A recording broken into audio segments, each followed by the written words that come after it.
అందరికీ స్వాగతం, సుస్వాగతం. ప్రతి వారం మనం వాసనశములు ఆరోగ్య సదస్సు నిర్వహించుకుంటున్నాం. ఇది 1301వ కార్యక్రమం. 1301 మన హెల్త్ టీవీ ప్రోగ్రాం మొదలెట్టి 25 సంవత్సరాలు పూర్తవబోతున్నాయి. 2000 సంవత్సరంలో 2000 శతాబ్దంలో ఈ కార్యక్రమం మొదలెట్టాం. జనవరి 1st వీక్లో మొదలెట్టాం. అప్పటి నుంచి ఇప్పుడు 25 సంవత్సరాల నుంచి ఒక్క వారం కరోనా టైంలో కూడా మనం ఆపకుండా ప్రతి వారం ఈ కార్యక్రమాన్ని నిర్వహిస్తాం. మధ్యలో వచ్చే మన డాక్టర్లకి అవకాశం కుదరకపోతే 2 రోజులు ఇటుగా మారుస్తూ వచ్చాం. కానీ వారం ప్రోగ్రాం మొత్తం మిస్ అవ్వకుండా చేసుకుంటూ వస్తున్నాం. అలాగే ఫేస్బుక్లో లైవ్ పెడుతున్నాం. దేశ విదేశాల వాళ్ళందరూ కూడా దేశ విదేశాల్లో కూడా ఈ కార్యక్రమం చూస్తున్నారు. అది విచిత్రం. ఒక ఆంధ్రప్రదేశ్లోనే కాకుండా, ఒక ఇండియాలోనే కాకుండా ఇతర దేశాల్లో కూడా ఈ హెల్త్ ఎడ్యుకేషన్ ప్రోగ్రామ్ చూస్తున్నారు. అది చాలా వండర్. ఇది ఆరంగా జరుగుతుంది, నిరాటంగా జరుగుతుంది. రేపు జనవరికి మనం 25 సంవత్సరాలు పూర్తి చేసి 26వ సంవత్సరంలో అడుగు పెట్టబోతున్నాం. ఈ రోజున ప్రముఖ జాయింట్ రీప్లేస్మెంట్ సర్జన్ మనకి ఇప్పుడు మోకాలు ఆపరేషన్ అని లేదా నీ రీప్లేస్మెంట్ సర్జరీస్ అని మాట్లాడుతున్నారు. అలాంటి దాంట్లో ఇవన్నీ ఆర్థోపెడిక్స్ సంబంధించిన సర్జరీస్ అన్నింటిలో కూడా ఈ జాయింట్ రీప్లేస్మెంట్, హిప్ రీప్లేస్మెంటు, నీ రీప్లేస్మెంటు ఇలా చాలా మనం వింటున్నాం. ఈ రీప్లేస్మెంట్ సర్జరీస్ విషయంలో దాని స్పెషలిస్ట్ అయినటువంటి డాక్టర్ బివి గురునాథ్ శర్మ గారు మన ఈ రోజున మోకాలు నొప్పి, ఆస్టియోఆర్థరైటిస్ అంటే నీ పెయిన్ అండ్ ఆస్టియోఆర్థరైటిస్ అనే విషయం మీద మాట్లాడుతున్నారు. This is very very important topic. Hi Facebook friends, మీరందరూ రెగ్యులర్గా చూస్తున్నారు కనుక మీ అందరికీ స్వాగతం పలుకుతున్నాను. మీరు ఈ చాలా ఇంపార్టెంట్ టాపిక్ కనుక మీరు చూడడమే కాదు, మీ ఫ్రెండ్స్ కూడా షేర్ చేయండి. మోకాలు నొప్పులు లేని వాళ్ళు, జాయింట్ పెయిన్స్ లేని వాళ్ళు ఎవరు ఈ రోజులో ఎవరు ఉంటలా. అవన్నీ ఎందుకు? ఆస్టియోఆర్థరైటిస్ అంటే కీళ్ళు అరిగిపోవడం, ఇవన్నీ ఎందుకు ఇలా జరుగుతుంది, ఏమిటి, రాకుండా ఎలాంటి ముందు జాగ్రత్త ఎలా తీసుకోవాలి, వస్తే ఏం చేయాలి, ఇవన్నీ కూడా ఇవాళ డాక్టర్ బివి గురునాథ్ శర్మ గారు మనకు తెలియజేస్తారు. మీరందరూ శ్రద్ధగా చూడండి. అలాగే మీకు ఏమైనా డౌట్స్ ఉన్నట్లయితే మీ ప్రోగ్రాం అయిపోయిన తర్వాత డాక్టర్ గారు మాట్లాడిపోయాక మీరు పోస్ట్ చేయండి. నేను తప్పకుండా డాక్టర్ చేత మీకు చెప్పిస్తాను. ఇప్పుడు over to doctor B V Gurunath Sharma garu, వారిని నీ పెయిన్ అండ్ ఆస్టియోఆర్థరైటిస్ మీద మాట్లాడాల్సిందిగా కోరుతున్నాను. థ్యాంక్ యూ అండి. అందరికీ నమస్కారం. నేను doctor B V Gurunath Sharma, joint replacement surgeon and paediatric orthopaedic surgeon, B1 clinic, Satyanapuram, Vijayawada. ముందుగా 1301 వీక్లీ హెల్త్ ఎడ్యుకేషన్ ప్రోగ్రామ్కి నన్ను పిలిచినందుకు చాలా ధన్యవాదాలండి. చాలా అదృష్టంగా భావిస్తున్నాం. ఇందాక డాక్టర్ గారు చెప్పినట్టుగా ఇంత నిర్విరామంగా వీరు ఈ ఎడ్యుకేషన్ ప్రోగ్రామ్ని నిర్వహిస్తున్నారనంటే వీరి బృందం మొత్తానికి అభినందనలు తెలియజేయాలి. అలాగే వీరు డాక్టర్ సమరం గారు మనందరికీ తెలుసు, చాలా young and dynamic, ever green dynamism ఉన్న డాక్టర్ గారు. వారి వల్ల ఎంతోమందికి సామాన్య ప్రజలే కాకుండా ఈ హెల్త్ ఎడ్యుకేషన్ ప్రోగ్రామ్స్లో డాక్టర్లు అయ్యిండి మాకు కూడా వేరే వేరే డిపార్ట్మెంట్స్ గురించి అవేర్నెస్ అనేది జరుగుతుంటుంది. ఆర్థోపెడిక్స్లోనే ఉంటూ కొంతకాలం ప్రాక్టీస్ వచ్చిన తర్వాత మిగతా డిపార్ట్మెంట్స్ మీద అవగాహన లోపం ఉంటుంది మాకు. అలాంటిది వీరి హెల్త్ ఎడ్యుకేషన్ ప్రోగ్రామ్స్ వల్ల మాకు మిగతా డిపార్ట్మెంట్, మిగతా రోగాల గురించి కూడా ఒక అవగాహన కలిగి వాటి మీద కూడా నాలెడ్జ్ మేము పెంచుకోవడానికి ఇది ఒక మంచి ప్లాట్ఫామ్ మాకు దొరికింది. థ్యాంక్ యూ అండి డాక్టర్ గారు ఫర్ దాట్. మనం ఇవాళ ప్రోగ్రాం మొదలు పెట్టుకుంటే ఇవాళ టాపిక్ ముఖ్యంగా మోకాళ్ళ నొప్పుల గురించి. అయితే ఇవాళ రోజులో గత 2 దశాబ్దాల బట్టి చాలామందికి ఇంటర్నెట్ అవైలబిలిటీ వచ్చిన దగ్గర నుంచి మోకాళ్ళ నొప్పుల గురించి చాలా అవగాహన పెరిగింది. మోకాళ్ళ మార్పిడి ఆపరేషన్స్ మీద చాలా అవగాహన పెరిగింది. అలాగే డౌట్స్ కూడా పెరుగుతున్నాయి. ఇలాంటి చిన్న చిన్న డౌట్స్ని నివృత్తి చేసే ప్రయత్నమే మా ఈ ప్రజెంటేషన్. ఇవాళ ఈ health education programme 1301 health education ప్రోగ్రాంలో నేను ఇచ్చే మెయిన్ ప్రజెంటేషన్ ఏంటంటే మోకాళ్ళ నొప్పుల్లో రకాలు ఏంటి, అన్ని మోకాళ్ళ నొప్పులు అరుగుదలేనా, ఇంకేదైనా కారణాలు ఉంటాయా అనేది మనం క్లుప్తంగా తెలుసుకుందాం. మోకాళ్ళ నొప్పి మోకాల్లో వివిధ రకాల భాగాల నుంచి ఎక్కడి నుంచి అయినా సరే మనకి నొప్పి రావడానికి అవకాశం ఉంటుంది. కానీ ఆస్టియోఆర్థరైటిస్ అంటే మోకాల్లో ఉండే గుజ్జు మాత్రమే అరుగుదల, దానివల్ల వచ్చే నొప్పి మాత్రమే ఆస్టియోఆర్థరైటిస్ పెయిన్ అంటాం. మనకి మోకాల్లో ఎనాటమీ అంటే చాలా స్ట్రక్చర్స్ ఉంటాయి.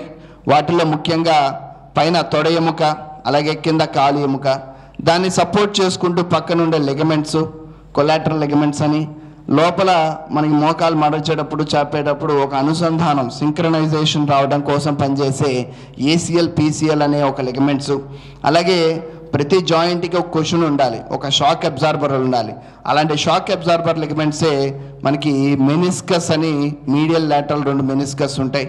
మోకాల్కి push, forward push, backward push ఇవ్వడానికి ముందు వైపు పటెల్లా అని, వెనక వైపు హ్యామ్స్ట్రింగ్స్ అని, ఇట్లా రకరకాల లెగమెంట్స్, మజిల్స్ అన్నీ ఏర్పడి ఆ మొత్తం సమూహాన్ని కలిపి మనం నీ జాయింట్ అంటాం. మోకాలంటే ఒక పైన ఎముక కింద ఎముక తీసుకున్న జాయింట్ ఒకటే కాదండి, దీంట్లో ఇన్ని స్ట్రక్చర్స్ కలిపి ఉంటేనే మనం మోకాలు అని పిలుస్తాం.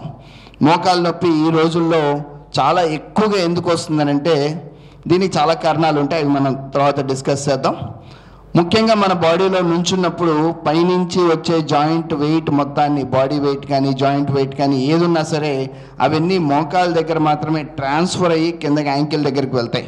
యాంకిల్ జాయింట్స్ చాలా చిన్న జాయింట్స్, అవి బాడీ నుంచి పైనుంచి వచ్చే లోడ్ మొత్తాన్ని మోసే అంత శక్తి వాటికి ఉండదు. అందుకని మోకాలు వాటిని చాలా వరకు ఫిల్టర్ చేసుకొని కొంత వెయిట్ మాత్రమే యాంకిల్కి వెళ్ళేటట్టుగా డిజైన్ చేయబడి ఉంటాయి. వీటిని హింజ్ జాయింట్స్ అంటారు. ఫస్ట్ మోకాలు నొప్పి అని మన దగ్గరికి ఎవరైనా రాగానే ముందు ఎవరికైనా వచ్చే డౌట్ అదేమన్నా అరుగుదలకు సంబంధించిందా అనేది ఉంటుంది. కాకపోతే దానికంటే ముందు మనం చూడాల్సింది ఏ వయసు వారికి నొప్పి వచ్చింది, ఏ కారణం వల్ల నొప్పి వచ్చింది, ఏ కారణాలు మనకి ఈ నొప్పులకి దారి తీస్తుంది అనేది మనం ఫస్ట్ ఇవాల్యుయేట్ చేసుకోవాల్సిన అవసరం ఉంటుంది. ఇందాక నేను చెప్పినట్టుగా మోకాల్లో చాలా భాగాలు ఉన్నాయి. మోకాల్లో పైన ఉండే క్వాడ్రిసెప్స్ అనే మజిల్ కనుక టేర్ అయితే, దానికి కనుక దెబ్బ తగిలితే దానివల్ల నొప్పి రావచ్చు. అలాగే పక్కన మనకి తుంటి దగ్గర నుంచి మోకాల దాకా ఐటీబీ అనే ఒక స్ట్రక్చర్, ఒక కండరం పైనుంచి కిందకి రన్ అవుతుంది, దానివల్ల నొప్పి రావచ్చు. కండరాల వల్ల నొప్పి రావచ్చు. ఇవన్నీ ఇంకా డీటెయిల్గా మనం తెలుసుకుందాం. మోకాలు చిన్న బయోమెకానిక్స్ అంటే ఎలా పనిచేస్తుంది అని ఎవరైనా అర్థం చేసుకునే ప్రయత్నం చేస్తే, మోకాల్లో ఏంటంటే ఒక హింజ్ జాయింట్ ఒకటే కాదు, అంటే జస్ట్ మోకాలు మడవటం, చాపడం ఆ ఒక్క ఎక్సర్సైజ్ ఒకటే కాదు. దీంట్లో రొటేషన్ అంటే కాలు లోపలికి తిరగడం, బయటికి తిరగడం, మనం నుంచోగానే లాకింగ్ అవ్వడం, అలాగే నడిచేటప్పుడు దాన్ని లాక్ వదిలి ఫ్రీనెస్ తీసుకురావడం, ఇట్లా రకరకాల బ్యాలెన్స్ యాక్టివిటీస్ జరుగుతాయి. అలాగే మనం ఏదైనా స్లోప్ పైకి ఎక్కుతున్నా, స్లోప్ కిందకు దిగుతున్నా, మెట్లు పైకి ఎక్కుతున్నా, మెట్లు దిగుతున్నా, ఏదైనా తడిగా ఉన్న ప్రదేశాల్లో నడుస్తున్నా మన బాడీ మొత్తానికి బ్యాలెన్స్ ఇచ్చే లాకింగ్ మెకానిజము మోకాల దగ్గర జరుగుతుంది. హిప్ జాయింట్, తుంటి జాయింట్ అనేది బంతి కింద కీలు, అది అన్ని డైరెక్షన్స్లో మూవ్ అవుతూ ఉంటుంది. మోకాలు మాత్రం హింజ్ జాయింట్, అంటే ఒక డైరెక్షన్లోనే మూవ్ అవుతూ లాక్ అవుతూ మన బాడీకి ఒక బ్యాలెన్స్ ఇస్తుంది. వైబ్రేషన్ సపోర్ట్ అవ్వచ్చు, బ్యాలెన్స్ అవ్వచ్చు. అలాగా మోకాల్ని మనం బయోమెకానిక్స్ అంటారు వీటిని. మోకాలు ఎట్లా మూవ్ అవుతుందో దాన్ని బట్టి కూడా మనకి బాడీ యొక్క వెయిట్ ట్రాన్స్ఫర్స్ మారుతుంటాయి. అలాగే మనం ఎవరినైనా గమనిస్తే నుంచున్నప్పుడు పక్కన యాంగిల్ నుంచి చూస్తే బాడీ ఒక యాంగిల్లో, నడుము ఒక యాంగిల్లో, తుంటి ఒక యాంగిల్లో, కాళ్ళు ఒక యాంగిల్లో ఉంటాయి. వీటిని డిఫరెంట్ యాంగిల్స్ అంటాం. ఎనడామికల్ యాక్సిస్ అని, మెకానికల్ యాక్సిస్ అని. ఈ యాక్సిస్లన్నీ ఎందుకు ఉంటాయంటే మన బాడీ నడిచేటప్పుడు ఒక్కొక్క యాంగిల్లో ఒక్కొక్క ప్రెషర్ని, వెయిట్స్ని ట్రాన్స్ఫర్ చేస్తూ ఉంటుంది. ఈ ట్రాన్స్ఫర్ చేసే వెయిట్స్ వల్ల జాయింట్లో ఎటువంటి ప్రమాదాలు కానీ, జాయింట్లో ఎటువంటి అడుగు తరుగు రాకుండా ఉండడం కోసం బాడీ కొన్ని యాంగిల్స్ని తీసుకొని నడిపిస్తుంది. కాబట్టి వీటిని mechanical axis and vertical axis or anatomical axis అని పిలుస్తాం. ఈ యాక్సిస్లు ఉండటం వల్ల మనకి మోకాలు నడిచేటప్పుడు ఒక క్రమబద్ధీకరణ, ఒక సింక్రనస్ వేదిలో, ఒక డిసిప్లైన్డ్ వేలో నడుస్తుంటుంది. అదే మనం కొంచెం పెద్దవాళ్ళని చూసుకుంటే, లేదా ఈ మధ్య కాలంలో చాలామంది పిల్లలకి మోకాలు లోపలికి వంకర రావటం, అలాగే బయటికి వంకర రావటం, దొడ్డి కాళ్ళు, వంకర పాదాలు మనం రెగ్యులర్గా చూస్తున్నాం. వీటి వల్ల ఈ యాక్సిస్లు, యాంగిల్స్ అన్నీ మారిపోవటం వల్ల తుంటిలో అలాగే నడుములో కూడా సమస్యలు వస్తాయి. సో మోకాలు సమస్యలు ఒక్క మోకాల్లోనే ఇబ్బంది పెట్టకుండా మోకాల నుంచి తుంటికి, తుంటి నుంచి నడువుకి కూడా ఇబ్బంది పెడుతుంటాయి. సో అందుకని మోకాలు నొప్పులు మనం ఎప్పుడూ నిర్లక్ష్యం చేయకూడదు. మోకాల్లో ఉండే రకరకాల కండరాలు రకరకాల డైరెక్షన్స్లో పుల్ చేస్తూ ఉంటాయి. ఒక కండరం లోపలికి పుల్ చేస్తే ఒక కండరం బయటికి లాగుతుంటాయి. ఇలా అన్ని ఫోర్సెస్ని బ్యాలెన్స్ చేసుకుంటూ నడిచేదే మోకాలు.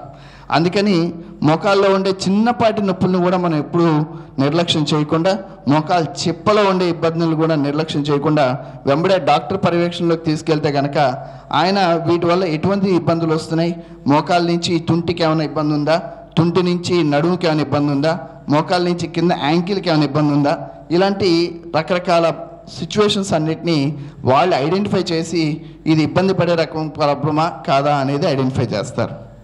అలాగే నేను చెప్తున్నట్టుగా మోకాల్లో పైన కండరం నుంచి వచ్చిన ఇబ్బందుల వల్ల అయితే తొడ పైన, మోకాలు పైన నొప్పి వస్తుంది. అలాగే బయట వైపు ఉన్న కండరాల వల్ల వచ్చిన నొప్పి అయితే కనుక మోకాలు బయట నొప్పి వస్తుంది. లోపల కండరాల వల్ల అంటే మీడియల్ కొల్లాటరల్ లిగమెంట్ కానీ మీడియల్ మెనిస్కస్ కానీ వల్ల వచ్చిన ఇబ్బందులు అయితే లోపల వైపు నొప్పి వస్తుంది. మోకాలు కింద పట్టెలార్ టెండాన్ అనే ప్రాబ్లం వల్ల వచ్చేదైతే కనుక మోకాలు కింద నొప్పి వస్తుంది. మోకాలు లోపల సెంటర్లో వచ్చే నొప్పులు ముఖ్యంగా మెనిస్కస్, ఏసిఎల్, పీసీఎల్, అలాగే గుజ్జుకు సంబంధించిన ఇబ్బందుల వల్ల మోకాలు మధ్యలో కానీ మోకాలు మడిచేటప్పుడు చాపేటప్పుడు వచ్చే ఇబ్బందులు ఎక్కువగా వస్తుంటాయి. అలాగే మోకాలు వెనక భాగంలో మనకి బేకర్ సిస్ట్ అని ఒక కండిషన్ ఉంటుంది. బేకర్ సిస్ట్ అంటే మోకాలు వెనకాల ఒక చిన్న నీటి బుడగ, ఆ నీటి బుడగ కొన్నిసార్లు పెద్దదయ్యి ఇంకా రప్చర్ అయ్యి దాంట్లో ఇన్ఫెక్షన్ చేరి ఒక్కొక్కసారి చాలా మడిచేటప్పుడల్లా ఇబ్బంది పెట్టడం చేస్తూ ఉంటుంది. అలాగే మోకాలు కింద మనకి పిక్కలు ఉంటాయి. పిక్కల్లో రక్త సరఫరాలో ఏమైనా ఇబ్బందులు వచ్చినా డీవీటీ అంటాం. అలాగే వారికోజ్ వెయిన్స్ అంటాం. పిక్కల్లో వీక్నెస్ రావచ్చు, క్రాంప్స్, కాఫ్ మజిల్ క్రాంప్స్ అంటాం. వీటన్నిటి వల్ల కూడా ఒక్కొక్కసారి నొప్పి పైన మోకాలికి వెళ్తుంది. అలాగే కొన్నిసార్లు తుంటిలో ప్రాబ్లం ఉన్నా మోకాల్లో నొప్పి వస్తుంది, నడుములో ప్రాబ్లం ఉన్నా మోకాల్లో నొప్పి వస్తుంది. ఇట్లా రకరకాల కారణాల వల్ల మనకి మోకాల్లో నొప్పి రావడం అనేది సహజం. రెగ్యులర్గా వచ్చే నొప్పేలే, పని చేయడం వల్ల వచ్చే నొప్పేలే, ఇది నాకు రెగ్యులర్గా ఉండేదే, ఎప్పటి నుంచో సఫర్ అవుతున్నా అనే దాన్ని తీసిపారేయకుండా డాక్టర్ దగ్గరికి వెళ్ళి తగు పరీక్షలు చేయించుకొని దానికి ఏంటి ప్రాబ్లం అనేది ఐడెంటిఫై చేసుకోవడం చాలా ఇంపార్టెంట్. అయితే మన మోకాల్లో ఎటువంటి ప్రాబ్లమ్స్ని కొంచెం సీరియస్గా తీసుకొని ముందు జాగ్రత్త చర్యగా డాక్టర్ దగ్గరికి తొందరగా వెళ్ళాలనే విషయం గురించి మాట్లాడుకుందాం. ఫస్ట్ థింగ్, నొప్పి కనుక 48 గంటల కంటే ఎక్కువ ఉన్నా, నొప్పితో పాటుగా మనకి ఏదైనా వాపు కానీ అక్కడ ఎరుపుదనం కానీ ఏమైనా వస్తున్నా, నడిచేటప్పుడు బ్యాలెన్స్ లేదేమో, జారిపోతానేమో, ఇన్స్టెబిలిటీ వస్తుందేమో అనే ఫీలింగ్ వచ్చినా, అలాగే మోకాలు మడవటం చాపడంలో ఏమైనా లోపాలు వచ్చినా, అంటే పూర్తిగా మడవలేకపోతున్నాను, పూర్తిగా చాపలేకపోతున్నాను, ఇలాంటి ప్రాబ్లమ్స్ ఏమైనా వచ్చినప్పుడు అనిపించినా, అలాగే జ్వరం ఉన్నా, రెడ్నెస్ ఉన్నా, మోకాలు వేడిగా కమిలిపోతున్నట్టున్నా, మంట పుడుతున్నా, తుమ్మిరి వస్తున్నా, మొద్దుబారిన, ఇట్లాంటి ఏ సిమ్టమ్ వచ్చినా సరే అస్సలు నిర్లక్ష్యం చేయొద్దండి.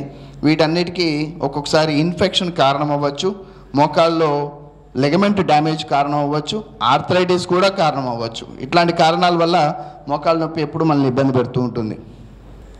ముఖ్యంగా ఆర్థరైటిస్ అనే పదానికి వస్తే, మోకాల్లో గుజ్జులో వచ్చే లోపాల వల్ల, గుజ్జులో వచ్చే ఇబ్బందుల వల్ల వచ్చే కారణమే ఆర్థరైటిస్ అని పిలుస్తాం. ఈ ఆర్థరైటిస్, గుజ్జులో వచ్చే ప్రాబ్లమ్స్కి చాలా కారణాలు ఉంటాయి.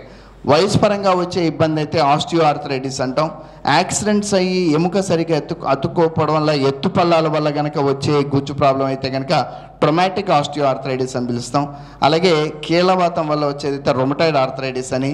దీంట్లోనే ఇంకా చాలా రకాలు ఉంటాయి. ఆటో ఇమ్యూన్ ఆర్థరైటిస్లో సోరియాటిక్ ఆర్థరైటిస్ అని, గౌటీ ఆర్థరైటిస్ అని, అలాగే చిన్నపిల్లల్లో వచ్చే ప్రాబ్లం అయితే జువెనైల్ ఆర్థరైటిస్ అని, మిడిల్ ఏజ్ మేల్స్లో వచ్చే ప్రాబ్లం అయితే యాంకిలోజింగ్ స్పాండిలైటిస్ అని, ఇట్లా చాలా రకాల ఆర్థరైటిస్లు వస్తాయి. మోకాల్లో గుజ్జుని ఇబ్బంది పెట్టడానికి చాలా కారణాలు ఉంటాయి. సో గుజ్జుని ఎంత జాగ్రత్త చూసుకోవాలో మనకి ఇప్పుడు అర్థమైంది కదా. ఇప్పుడు మీరు ఈ ఫిగర్ కనుక చూస్తే, దీంట్లో ఇప్పుడు ఎముకకి మధ్యలో ఈ నీలం రంగులో కనిపించేదంతా గుజ్జు అనుకుంటే, ఆ గుజ్జు మొత్తం ఆర్థరైటిస్లో కంప్లీట్గా అరిగిపోయి ఎగుడు దిగుడుగా వచ్చి రెండింటి మధ్యలో స్పేస్ తగ్గిపోయి ఎముక ఒకదానికొకటి రాసుకుంటూ ఉంటాయి. దాన్నే మనం ఆర్థరైటిస్ అని పిలుస్తాం. ఆర్థరైటిస్ అంటే మోకాల లోపల ఉండే గుజ్జు కంప్లీట్గా డ్యామేజ్ అవటం. అరుగుదల వల్ల వచ్చే ఆర్థరైటిస్ అయితే కనుక రెండింటి మధ్యలో స్పేస్ తగ్గిపోయి ఎముక ఒకదానికొకటి రాసుకొని నొప్పి ఎక్కువ వస్తుంది. అదే కీళ్ళవాతం వల్ల వచ్చే ఆర్థరైటిస్ అయితే కనుక లోపల నీరు ఎక్కువ పెరిగి జాయింట్ అంతా కూడా పూర్తిగా వాపు వచ్చి ఆ నీరు ఆ మొత్తం కార్టిలేజ్ని గుజ్జును మొత్తాన్ని తినేస్తూ ఉంటుంది. ఏజ్ పెరుగుతున్న కొద్దీ లోపల ఆర్థరైటిస్ పెరుగుతున్న కొద్దీ అరుగుదల పెరుగుతున్న కొద్దీ మోకాలు ఇట్లాగా లోపలికి కానీ కొంతమందికి అయితే బయటికి కూడా బెండ్ అవుతూ ఉంటుంది. మోకాళ్ళు లోపలికి దొడ్డికాళ్ళు కానీ అలాగే వంకర పాదాలు కానీ నాక్ నీస్ అంటాం, అలా కూడా రావడానికి అవకాశం ఉంటుంది. కొంతమందికి రొమటాయిడ్ ఆర్థరైటిస్ అంటే కీళ్ళవాతం వచ్చిన వాళ్ళకి కంప్లీట్గా మోకాళ్ళు బయటికి కూడా బెండ్ అవుతుంటాయి. మోకాళ్ళ అరుగుదలలో ఇట్లా 4 దశలు ఉంటే పూర్తిగా హెల్తీగా ఉన్న కార్టిలేజ్ ఇదైతే పూర్తిగా అరిగిపోతూ మొత్తం కార్టిలేజ్ అంతా పోయి ఎముకతో రీప్లేస్ అయిపోతే అప్పుడు మనం మోకాళ్ళ మార్పిడి ఆపరేషన్ చేసుకుంటాం. ఇది 4వ దశ. మోకాళ్ళ మార్పిడి ఆపరేషన్ అంటే చాలామందికి డౌట్ ఉంటుంది. మోకాళ్ళ మార్పిడి ఆపరేషన్లో ఏంటి సార్ మోకాలు మొత్తం మార్చేస్తారా, మొత్తం ఇంప్లాంట్ అయినా నా మోకాలు నాకు ఉండదా అనుకుంటారు. అలా ఏమి ఉండదు. మోకాల్లో బేసికల్లీ అరిగిపోయిన పార్ట్ మొత్తం అంతవరకు మనం చక్కగా చెక్కి, మా భాషలో చెప్పాలంటే ఊలి అంటాం, అది తీసుకొని చెక్కి దాని మీద మనం ఈ ఇంప్లాంట్ అనేది వేస్తాం. అలాగే కింద కూడా ఎక్కడైతే అరిగిపోయిందో అంతవరకు పార్ట్ తీసేసి దాని మీద మనం ఇట్లా ఇంప్లాంట్ వేస్తాం. దీన్నే మనం మోకాళ్ళ మార్పిడి ఆపరేషన్ అంటాం. ఎంత వంకర ఉన్నా సరే మోకాళ్ళ మార్పిడి ఆపరేషన్ చేసిన తర్వాత పూర్తిగా స్ట్రైట్ అయిపోతాయి. మోకాళ్ళ మార్పిడి ఆపరేషన్ చేసిన తర్వాత వారికి చక్కగా నడవడానికి, వారి సొంతంగా అన్ని పనులు చేసుకోవడానికి అవకాశం ఉంటుంది. ఏ వయసు వారికి మోకాళ్ళ మార్పిడి ఆపరేషన్ చేయాలి అనేది కూడా ఒక పెద్ద డిబేట్. ఇప్పుడు జనరల్గా మనకున్న అండర్స్టాండింగ్ ఏంటంటే 60 నుంచి 65 దాటిన వాళ్ళకైతేనే మోకాళ్ళ మార్పిడి ఆపరేషన్ చేయాలని ఒక చిన్న లెసన్ ఉంటుంది. అది ఎందుకు వస్తుందంటే కోబాల్ట్ క్రోమియం అనే ఇంప్లాంట్ వాడినప్పుడు దాని లైఫ్ కేవలం 15 నుంచి 20 సంవత్సరాల పరిమితి మాత్రమే ఉంటుంది. అందుకని 60 సంవత్సరాలు దాటిన వాళ్ళకి చేస్తే 75-80 దాకా వాళ్ళకి పనిచేస్తుంది, సరిపోతుంది. అదే 40 ఏళ్ళ వాళ్ళకి చేస్తే 60 ఏళ్ళకి మళ్ళీ ఇంకోసారి ఆపరేషన్ చేయాల్సి వస్తుందని ఒకప్పుడు మేము చెప్పేవాళ్ళం. అయితే ఒక 35 ఏళ్ళ వాళ్ళకో లేకపోతే 40 ఏళ్ళ వాళ్ళకో మోకాలు కంప్లీట్గా అరిగిపోయింది. వారిని మనం 60 ఏళ్ళ దాకా ఇంకో 20 ఏళ్ళు ఇదే నొప్పులు భరించండి అని మనం వదిలేయలేం కదా. వాళ్ళ యాక్టివ్ లైఫ్ ఎప్పుడైతే వాళ్ళకి బాధ్యతలు ఎక్కువ ఉంటాయో, కుటుంబ బాధ్యతలు ఎక్కువ ఉంటాయో, ఎప్పుడు పనులు చేయాలో, ఎప్పుడు బాగా తిరగాలో ఆ టైంలో నొప్పులకి అంకితం చేసి 60 ఏళ్ళు దాటాక మీకు ఆపరేషన్ చేస్తాను వదిలేస్తే పాపం వారి లైఫ్ అంతా కూడా దుఃఖభరితంతో నిండిపోయి ఉంటుంది. వారి కోసమే ఈ బెస్ట్ ఇంప్లాంట్స్ వచ్చాయి. ఇప్పుడు ఆక్సినియం అని, గోల్డ్ అని ఇలా 2 రకాల ఇంప్లాంట్స్ వచ్చాయి. ఈ ఇంప్లాంట్స్ కాలపరిమితి ఆల్మోస్ట్ 30 నుంచి 35 ఏళ్ళ దాకా ఉంటుంది. వెయిట్ తక్కువ ఉన్న వాళ్ళకైతే 40 ఏళ్ళకు కూడా రావచ్చని పేపర్స్ చెప్తుంటాయి. సో ఈ ఇంప్లాంట్స్ వచ్చిన దగ్గర నుంచి బాగా అరిగిపోయి అసలు నడవలేని పరిస్థితిలో ఉన్న మిడిల్ ఏజ్ వాళ్ళకు కూడా మన మోకాళ్ళ మార్పిడి ఆపరేషన్ చేసుకోవడానికి అవకాశం దొరికింది. దీనివల్ల మిడిల్ ఏజ్లో ఉన్నవాళ్ళు మోకాళ్ళ మార్పిడి ఆపరేషన్ చేయించుకొని మళ్ళీ వాళ్ళ రొటీన్ యాక్టివిటీస్ ఆఫ్ డైలీ లివింగ్కి వాళ్ళకుండే ఆ రెస్పాన్సిబిలిటీస్ని మళ్ళీ టేక్ ఓవర్ చేసుకోవడానికి అవకాశం దొరుకుతుంది. సో 20 ఏళ్ళప్పటి నుంచే మనం జాగ్రత్తలు తీసుకుంటే 40-45 ఏళ్ళు వచ్చినప్పుడు ఈ అరుగుదలని మనం తగ్గించుకోవడానికి అవకాశం ఉంటుంది. ఎట్లా అంటే మంచి ఆహారం తీసుకోవాలి, పోషకాహారం తీసుకోవాలి. ఫాస్ట్ ఫుడ్స్ కానీ, జంక్ ఫుడ్స్ కానీ, ఆయిలీ ఫుడ్స్ కానీ, ఫ్రైడ్ ఫుడ్స్ కానీ ఇది మనందరికీ తెలిసిందే. ఇప్పుడు యూట్యూబ్ ఆన్ చేసినా, ఇన్స్టాగ్రామ్ ఆన్ చేసినా ఇదే వస్తుంది ప్రతిరోజు. అదో రకంగా మంచిదే. ఈ అవేర్నెస్ రావడం చాలా అవసరం. ఈ టైం నుంచే మనం జాగ్రత్త పడితే 45-50 దాటిన తర్వాత ఈ అరుగుదలకు మనం ఇబ్బందులు పడకుండా ఉంటాం. ప్రతిరోజు 15 గంట 20 నిమిషాల పాటు ఖచ్చితంగా ఏదో రకమైన ఎక్సర్సైజ్ చేయాలి. మంచినీరు ఎక్కువగా తీసుకోవాలి. అలాగే బాడీ మీద ఎక్కువగా ఇబ్బంది లేకుండా ఉండే లో ఏరోబిక్ ఎక్సర్సైజెస్ లాంటివి చేసుకోవాలి. ప్రతి సంవత్సరం ఒక వారం అంటే అక్టోబర్ 12 నుంచి 20 దాకా 8 రోజుల పాటు ఆర్థరైటిస్ డే అని చెప్పి, ఆర్థరైటిస్ వీక్ అని చెప్పి ప్రకటించారు సంవత్సరం వాళ్ళు, వరల్డ్ హెల్త్ ఆర్గనైజేషన్ వాళ్ళు. అంటే దీని మీద ఎంత ఇంపాక్ట్ ఉందో అర్థం చేసుకోండి. అంత అట్లీస్ట్ ఒక వారం రోజులైనా సరే మనం మోకాళ్ళకి కానీ, బాడీలో ఉండే రకరకాల జాయింట్స్కి కానీ వాటి హెల్త్ గురించి ఒక మంచి డైట్ కానీ, ఒక మంచి హెల్త్ ఎక్సర్సైజెస్ కానీ మనం పాటిస్తామని ఒక నమ్మకంతో వరల్డ్ హెల్త్ ఆర్గనైజేషన్ వాళ్ళు ప్రతి సంవత్సరం ఒక వారం రోజుల పాటు bone and joint health day అని చెప్పేసి డిక్లేర్ చేయడం జరిగింది. మీ బాడీ ఎంత స్ట్రాంగ్గా ఉంటుందో, మీ జాయింట్స్ ఎంత స్ట్రాంగ్గా ఉంటాయో, మీ మనో వికాసం అంత బాగుంటాయి. నాకు ఈ అవకాశం ఇచ్చినందుకు డాక్టర్ సమరం గారికి చాలా ధన్యవాదాలు తెలుపుకుంటున్నాను. ఇంతకుముందు కూడా నేను ఇక్కడే 2 టాక్స్ ఇవ్వడం జరిగింది. థ్యాంక్ యూ వెరీ మచ్ అండి. Thank you doctor V Gurunath Sharma గారు, చాలా చక్కగా చెప్పారు. ఫేస్బుక్లో మాత్రం ఎవ్వరూ క్వశ్చన్స్ పోస్ట్ చేయలేదు, ఎందుకంటే మీరు చాలా క్లియర్గా చెప్పారు. ఇక్కడ అడుగున డౌట్స్ ఉంటే అడగాల్సిన కోరుతున్నాను. ఎవరికైనా డౌట్స్ ఉన్నాయా? సరిగ్గా ఎవరికి డౌట్స్ లేకపోతే అంత డాక్టర్ ఎంతగా చెప్పారంటే చాలా క్లియర్గా చెప్పారు. This is very very important topic ఇది. మరి మీరందరూ ఫాలో అవ్వండి. అలాగా మరి ఇదే టాపిక్ ఇవాళ మీరు ఏదైతే లైవ్లో చూసారో మనకి డాక్టర్ సమరం ఛానల్స్ ఉన్నాయి కదా, సమరం హెల్త్ ఛానల్ అనేది దాంట్లో 1-2 రోజుల్లో మీకు ఈ ప్రోగ్రాం మొత్తం వస్తుంది. చూడండి యూట్యూబ్లో సమరం హెల్త్ ఛానల్, ఆ హెల్త్ ఛానల్లో ఇది వస్తుంది. అంచేత మీరు చూడవచ్చు. మరి వచ్చే వారం మరొక సబ్జెక్ట్తో కలుద్దాం. అంతకు సెలవు. ఇంతటితో ఈ సమావేశం ముగిసింది. ఈ కార్యక్రమం మీకు ఎంతో నచ్చింది కదా. ఇటువంటి మరిన్ని వీడియోల కోసం అనతి కాలంలోనే 20 కోట్ల వ్యూస్ సాధించిన సమరం ఛానల్ సమర్పించు సమరం హెల్త్ ఛానల్కు సబ్స్క్రైబ్ చేయండి, లైక్ చేయండి, మీ ఫ్రెండ్స్కి షేర్ చేయండి. అలాగే ప్రక్కనున్న గంట సింబల్ని ప్రెస్ చేయడం మర్చిపోకండి.